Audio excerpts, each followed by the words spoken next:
नमस्कार. कथासागरमध्ये आज आपण खूप वेगळ्याच विषयावर बोलणार आहोत. गरज ही शोधाची जननी असते हे आपण बरेच वेळेला ऐकलं. याचा प्रत्ययही आपण त्यावेळेला घेतो आणि त्याच प्रयत्नातून आज मी तुमच्यासमोर घेऊन आली आहे. एक डझनभर अशा वनस्पती, प्लांट्स, काही म्हणा तुम्ही त्याला, ज्या अतिशय सुरेख फुलं देतात, पर्यावरणाचं रक्षण करतात, काही जण सुगंध देतात. प्रत्येक वनस्पती त्याच्यातली औषधी आहेच आहे. प्रत्येकाबद्दल आपण बोलू. पण सगळ्यात महत्त्वाचं म्हणजे गाई, म्हशी, गुरं त्यांना खात नाहीत आणि म्हणून फेन्सिंगसाठी या खूप उपयुक्त आहेत. याची गंमत अशी झाली की पालघरला जेव्हा मी फेन्सिंग बांधायचं काम सुरू केलं तेव्हा प्रत्येकजण गावकरी सांगायला लागला, नाही गुरांचा खूप त्रास होतो मॅडम. ते आमचे शेजारी सांगायला लागले, नाही ते मधला जो हा आहे ना, काय तो झाड कसला असेल ते बिलकुल काढू नका बरं का, गुरांना अडवायला ते उपयोगी पडतं. मी विचार करायला लागले की माझं माहेर सातारचं, सातारा जिल्हा, राजधानीचं गाव. प्रत्येकाचे आमचे वाडे असायचे आणि अनेकांच्या घरी, कोणाच्या घरी गाई, कोणाच्या घरी म्हशी बाळगलेल्या असायच्या.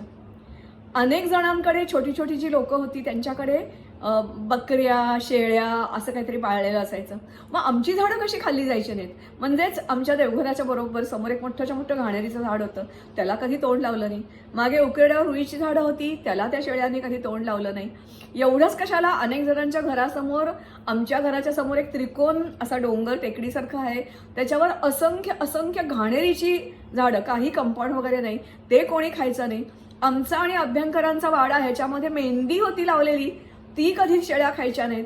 आणि मग माझ्या मनात आलं, असं काय असावं, अशी इतर अनेक अनेक झाडं अशी असावी की ज्याला ही गुरंढोरं तोंड लावणार नाहीत.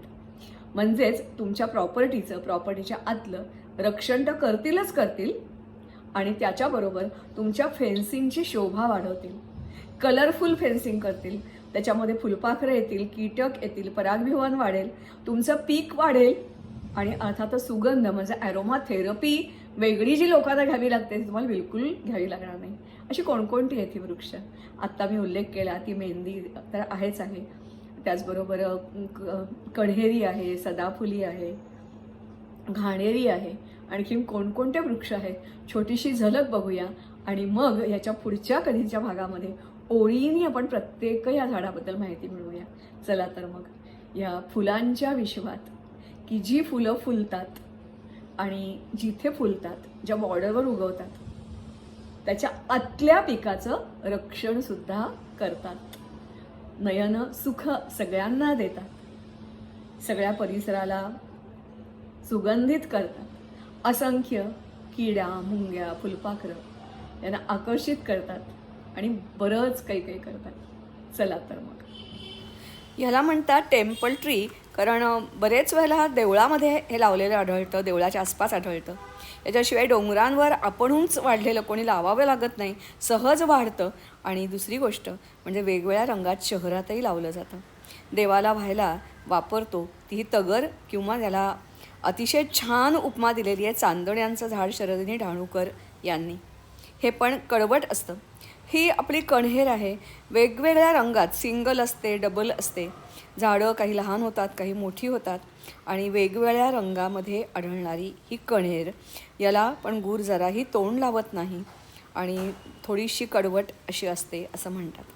त्याच्यानंतर अर्थातच पुढचं जे आहे, अतिशय सुगंधी असं हे झाड आहे आणि त्याची फुलं आपल्याला फारशी दिसत नाहीत, गळूनच पडतात ती, त्याला कुंती असं म्हणतात. दुसरी जी आहे ती वेगवेगळ्या प्रकारची ही अशी बिट्टीची झाडं आहेत, वेगवेगळ्या रंगात आढळणाऱ्या आणि गुच्छांनी येणाऱ्या या बिट्ट्या. दुसरं जे आहे हे रुईचं झाड, त्याच्यामध्ये मंदार रुई आणि साधी रुई असं म्हणतात. तुम्हाला माहीत आहे महादेव आणि हनुमान दोघांनाही प्रिय असं हे झाड कुठंही उगवतं, पालघरमध्ये तर जागोजागी हे दिसतं. त्याच्यानंतर हे वेगवेगळ्या प्रकारचे शेर जे आहेत रंगीत असतात, त्याला काही वेळेला पुढं असे झुपके पण येतात, काही वेळेला वेगवेगळ्या रंगाची पानं याला आलेली असतात, काही हिरवीगार असतात. हे पण उंच वाढतं, साधारणपणे एक 4-5 फुटापर्यंत. मला वाटतं सगळ्यांना अतिशय प्रिय, आपली तहान भागवणारं हे करवंद. उन्हाळ्यात हे विकून पैसेही 4 कमवता येतात आणि ही पण काटेरी झुडूप आपल्याला वईला लावता येतं. अतिशय आकर्षक अशा प्रकारची ही पुढची झाडं. ह्याला मराठीमध्ये नेमकं काय म्हणतात मला माहिती नाही, पण पॅडेलियंटस असं याचं नाव आहे.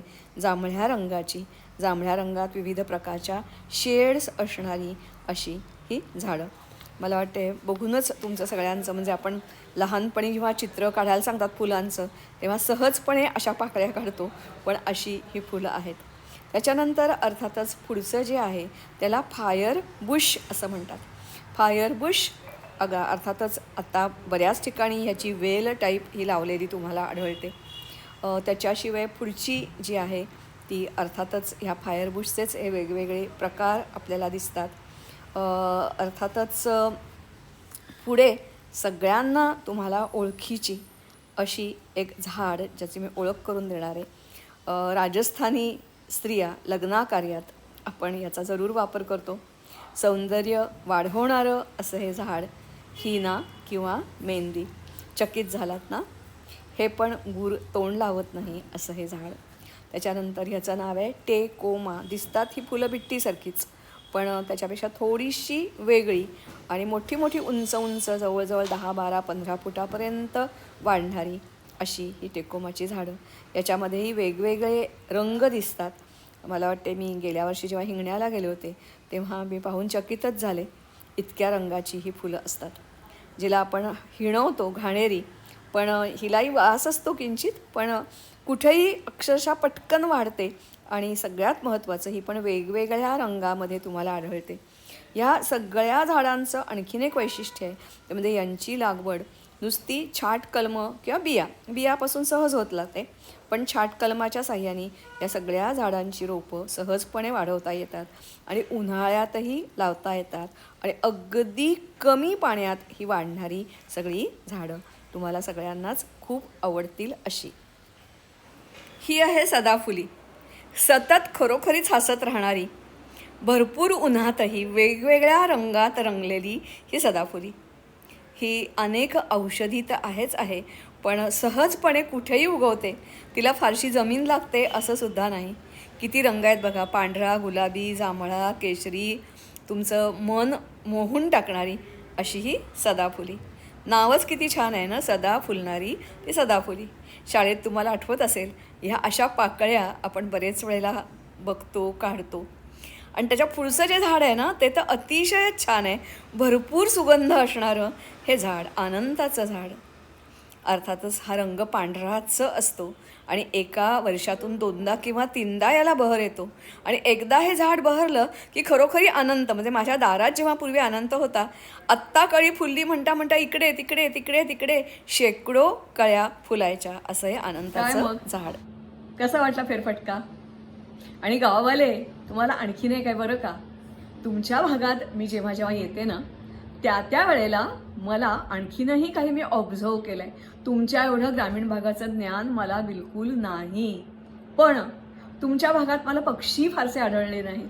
पक्ष्यांचा किलबिलाट नाही, फुलपाखरं नाही, रंग ज्याला निसर्गाचं उधळण असतात ती फारसं आढळली नाही. आणि म्हणून तुमच्यासाठी पुढच्या वेळेला आणखीन एक असाच व्हिडिओ घेऊन येते. मात्र तुम्ही ज्या ठिकाणी राहताय त्या ठिकाणी, उदाहरणार्थ तुमचं जिथे प्लेग्राऊंड आहे त्या प्लेग्राऊंडच्या भोवती सुद्धा कशाला रिकामं ठेवायचं? गुरं येतात ना, तुमची क्रिकेटची धावपट्टी खराब करतात. मग मेहंदीचं कंपाऊंड करा. आत्ता आपण जी म्हटलं ती झाडं अशी विखरून विखरून लावा. तुम्हालाही विश्रांती घ्यायला जरा शांतपैकी शेड मिळेल आणि त्याच्याचबरोबर तुमच्या फेन्सिंगचं पण काम हे वृक्ष करतील. तुमचे सगळे शेजारी, नातेवाईक आणि त्या भागात राहणारे सर्व त्यांच्यापर्यंत ही बातमी पोचवा. त्याचबरोबर ज्या ज्या ठिकाणी अशीच हवा आहे, जे कोरडी आहे,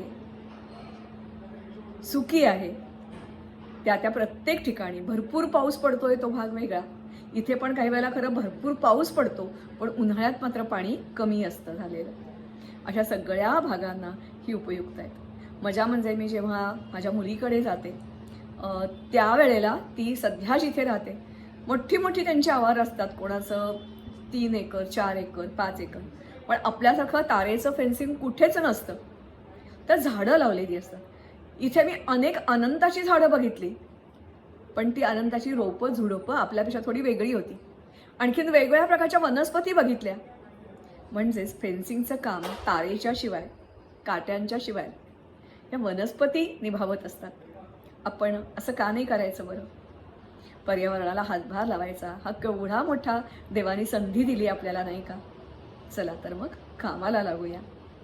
आपलं नवीन वर्षात नवीन संकल्प करूया. नवीन वर्ष, हां मी चुकून नाही बोलले, बरोबर बोलले. कारण आता आपलं नवीन वर्ष जे आहे चैत्र महिना तेव्हा सुरू होईल ना, तेव्हा हिंदू परंपरेप्रमाणे आपणही तेच करूया. चला तर मग.